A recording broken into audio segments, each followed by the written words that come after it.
Christmas and a showdown with the Pittsburgh Steelers if they can hold serve this week. We're going to be talking to lots of folks down in South Florida about the surging Miami Dolphins, winners of 6 in a row, but we're revisiting last weekend just a little bit. Kevin Seifert covers all things NFL for NFL Nation and ESPN. He's an old pal of ours who roamed the local hallways here many moons ago, writing about the final play of the game and Sam Cook and all that other good stuff. You can always follow his journey out on Twitter at ESPN, as well as, at Seifert ESPN, as well as at ESPN.com. He hails from Minnesota, but he does no longer cover the Vikings. He's covering the whole league, and certainly the Ravens caught your attention over the weekend, didn't they, Kevin? They sure did, Nestor. It's good to talk to you. They resurrected their great intentional holding strategy that they used in the Super Bowl a few years ago, and that's right up my alley in terms of the things I like to write about. Well, revisiting that, first things first, it looks sort of like something from the Three Stooges, right? Like when you go back and you put the game tape on, it looks not like football, right? I mean, it looks like exactly what it is, which is intentional holding. Yeah, it looks like wrestling. Like the one thing the Ravens players were told to do is to keep those guys away from Sam Cook no matter what, whether it's a takedown, if it's a grabbing both arms, if it's tackling or whatever else you got to do. You already know you're going to get called for a penalty, so you might as well go hog wild, right? Well, and the Bengals knew it was coming, right? I mean, they could not know it was coming. The precedent's out there. The Ravens have used that before. It's actually something I've seen other teams practice as well. I don't think it's exclusive to the Ravens. Whether the Bengals thought it was coming or whether they were prepared for it or what you could even do about it, really, I'm not certain. If the strategy for the Ravens is every man, pick an opponent and take them out, then it's just the Oklahoma drill, basically.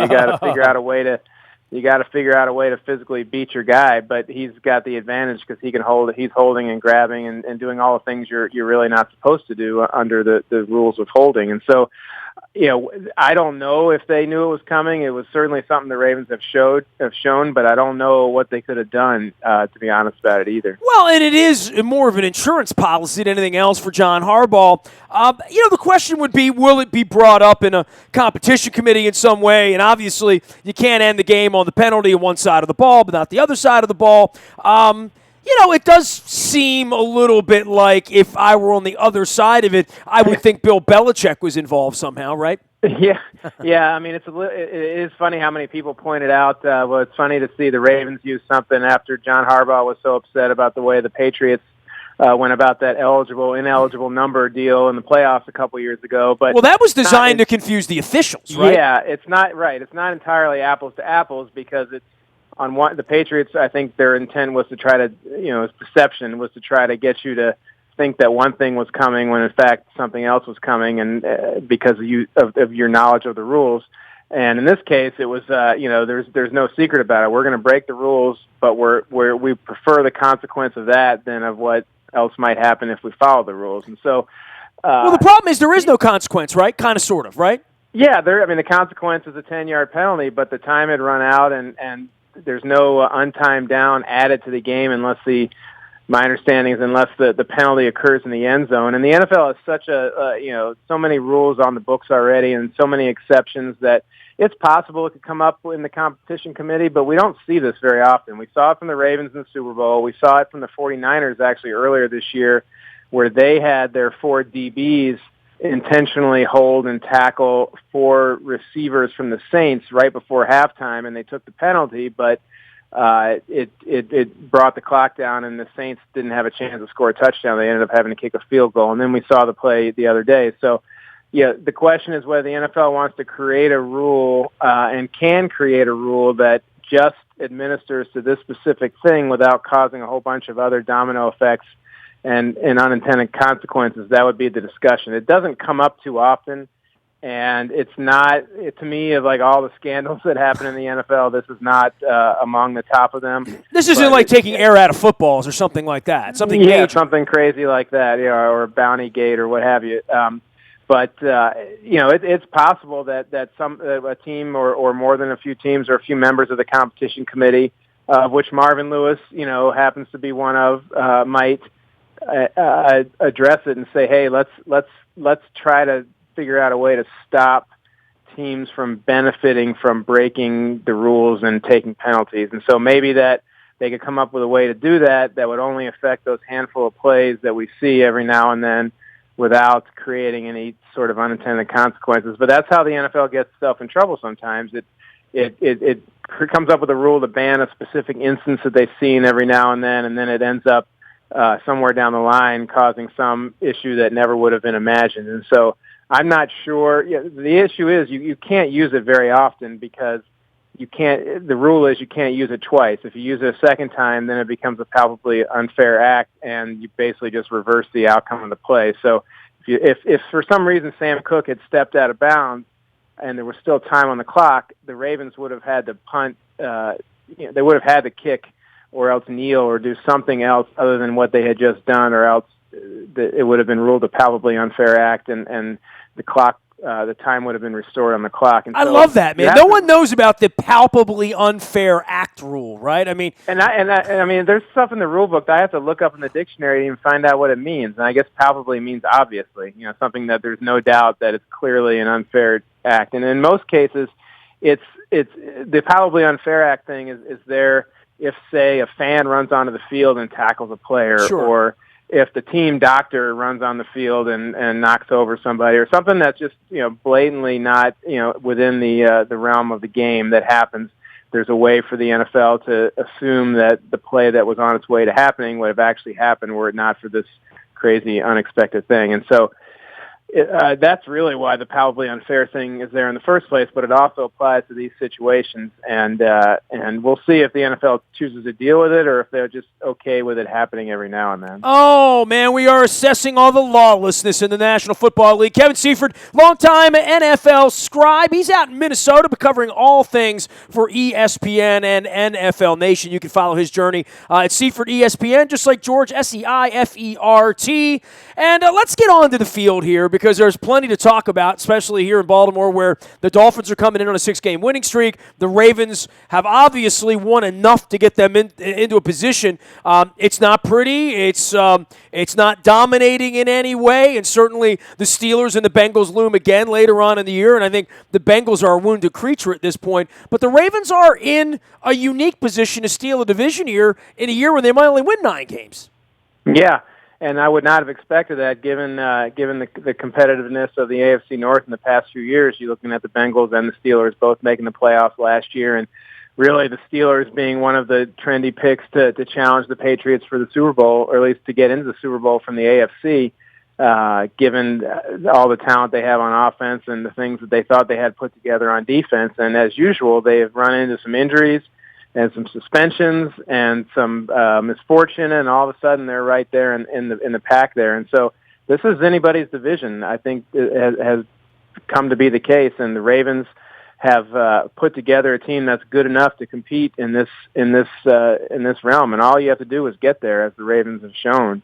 And once you get into that postseason, anything can happen. So there's definitely a lot of work left to be done for the Ravens, but there's some people who would have probably told you, maybe I'm one of them, when the season began, that they would have had a chance to be in the spot, but certainly not be in the driver's seat as they appear to be now. Well, it's no shock that I'll lay this on you, but seeing the Ravens this year, when their best players haven't been on the field, they've really been a mess. I mean, Yanda, Suggs, Mosley, Stanley at one point, Steve Smith. Without those guys, they would be a 2-14 team. Even with Joe Flacco, with those guys, I go back to October and the games they lost, and Jimmy Smith hasn't played for a couple of weeks now, and how Odell Beckham torched them. And this could be true for any team in the league. If you don't have your best players, if you don't have your pass rusher, if you don't have your guy that protects your quarterback, if you don't have a guy that can catch the ball, a difference maker like A.J. Green, there is this next man up, and I've been giving Billick a hard time about this because he wrote the book. That's coach talk. That's not real. That it really isn't. Right. That's not the way it works in the NFL.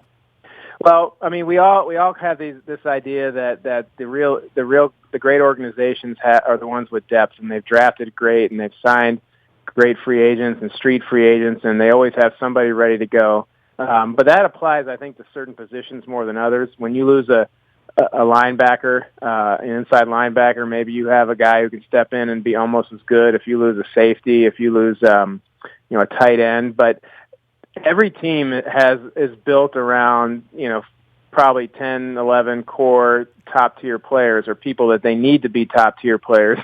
I guess I should take the Browns out of that mix, but maybe the 49ers too and a couple others. Yeah, gosh.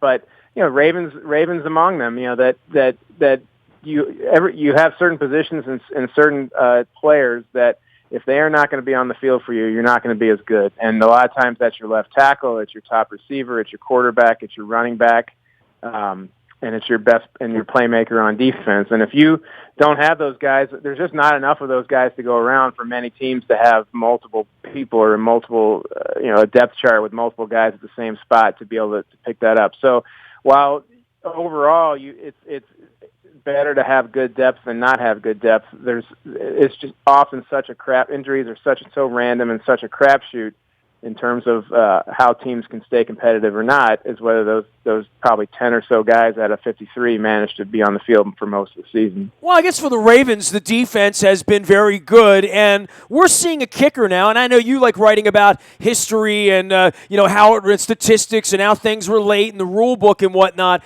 I've talked about this the last couple of days, and maybe you laugh at it or whatever, but if you go back to the Olympics in the 1940s, you'd say, well, that's as fast as a human being can run. And then the 50s and the 60s and the 70s and the 80s came, and, or Michael Phelps. We saw Mark Spitz. That was as fast as any human could ever swim. And then the next thing comes along. Sure. And I guess from a kicking standpoint, it does stand to reason that if Tom Dempsey, even with a stub foot, could kick a 63-yard field goal back in the 1970s, that at some point punters, kickers would be able to add distance. And Justin Tucker, to me, feels like an anomaly.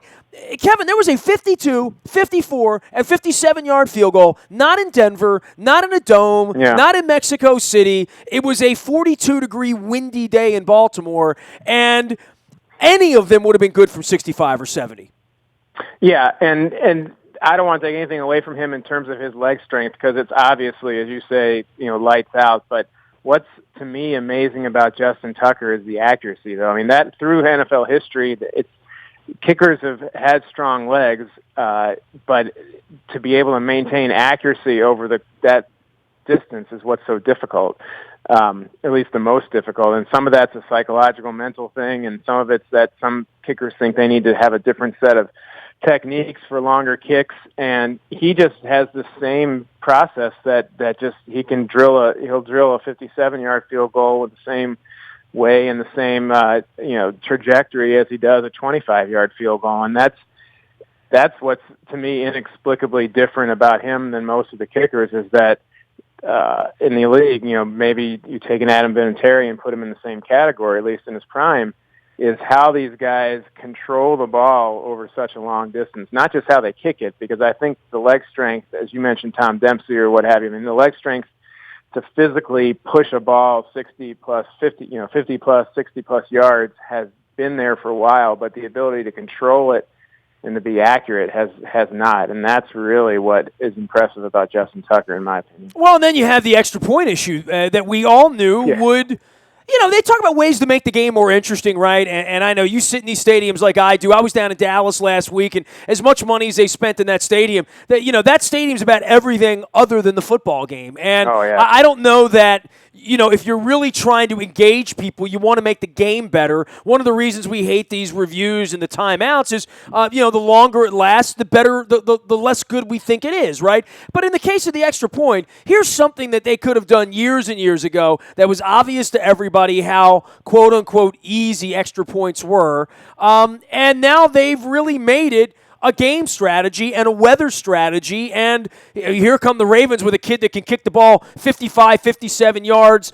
accurately and, on point most of the time, and the rest of the league, and we saw the Bengals, electing the punt from the 40 because they don't feel like they have a kicker that can make it from 45, let alone 55, and now we're missing extra points, and it's going to cost teams several games this year if you have a bad kicker. Yeah, I mean, I was amongst the group who, didn't think it was going to make that big of an impact, and B, didn't think it would be that entertaining if it did make an impact. And I would now admit that it has cascaded in ways that I didn't expect, whether it was strategies for ways to block, because blocked extra points are now a much more frequent thing than they used to be. Guys jumping over the center to try to block extra points, or the incentive to grab a block kick and return it for 2 points, like the Broncos did a few weeks ago against the Saints, and that adds a layer to it. When you miss an extra point, the math changes, and all of a sudden you start wondering if you should go for 2. And to me, ultimately, that's the most entertaining part of this, is that it has caused a pretty relatively significant spike in 2-point attempts, not just ones in the end of the game that teams have to if they're trying to come back. And it's also created offenses that need to be good at that. I mean, if you look at Kansas City, kept their life alive, right, on Sunday night because they had a good 2-point play, right? Yeah, and it depends on your offense, and it depends on what the matchups are and who your personnel is. But the math has always told you that if all things are equal, go for 2, because even if you only make 1 out of every 2 of them, you're gonna probably exceed the points you get out of extra points if it's 1 point at 85% or what have you.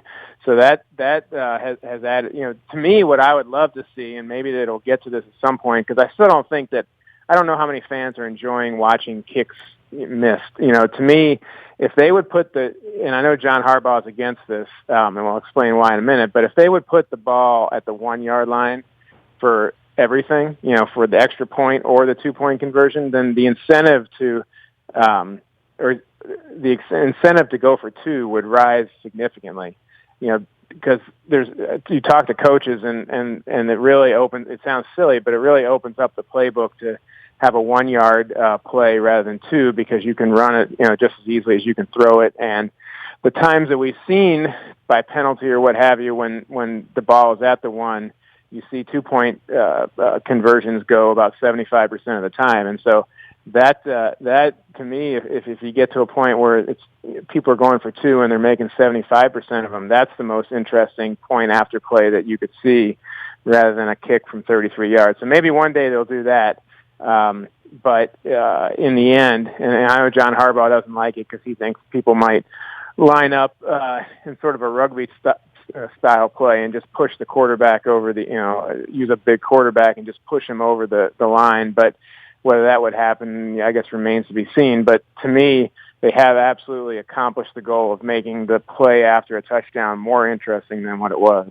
He is Kevin Seifert from NFL Nation at ESPN. You can follow him out on Twitter at Seifert ESPN. That's Seifert. And used to be local, has been out in Minnesota for a period of time now, covering the whole league. Just some AFC observations from you. I mean, first off, New England's a different team without Gronkowski, much like we talked about with the Ravens earlier. Kansas City and Denver, that was an incredibly entertaining game on Sunday night. And I think Oakland looks to be for real at this point. No disputing that. The South is a mess, and here comes Tennessee. And we've already been through the Ravens and the Steelers. This is going to be a nice little fist fight to the finish. I mean, we got 5 pretty good weeks of football left in this thing.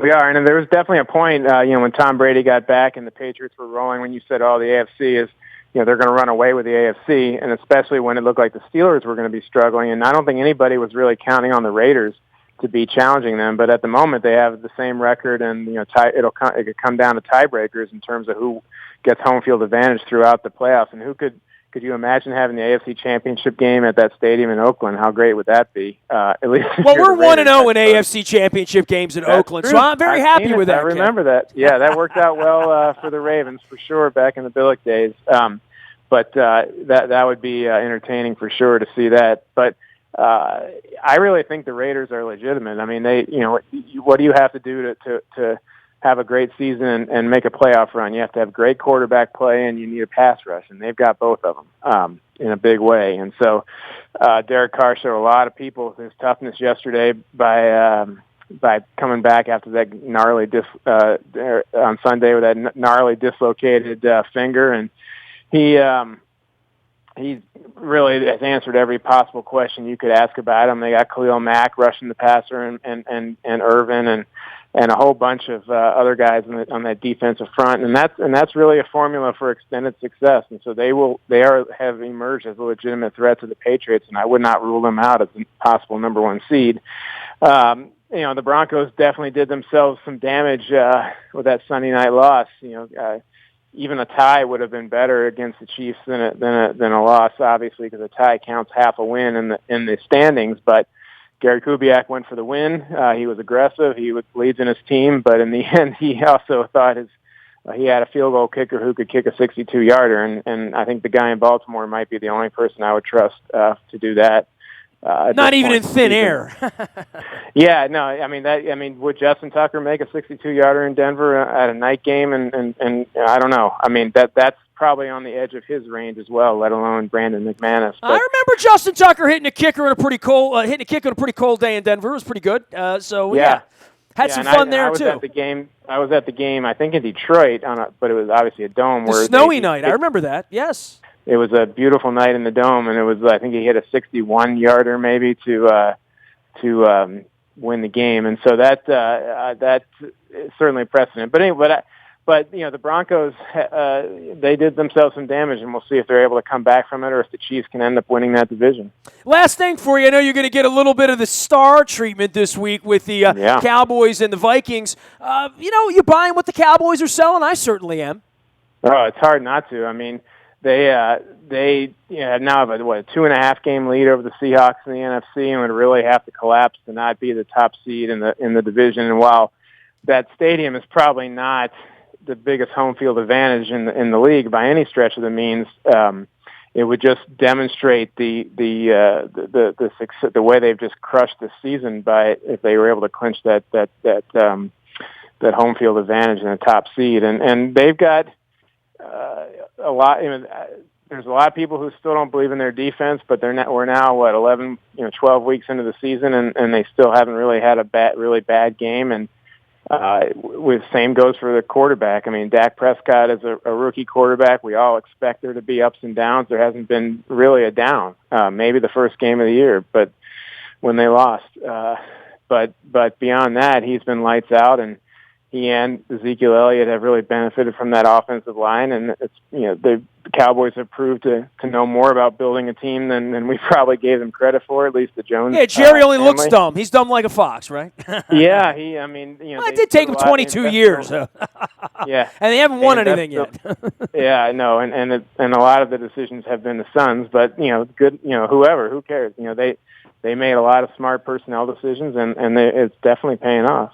Kevin, always great to check in with you, man. Enjoy the rest of the football. I hope to see you at some point between now and Houston in the beginning of February. We'll be following your journey out at Seaford ESPN. Appreciate the time, as always.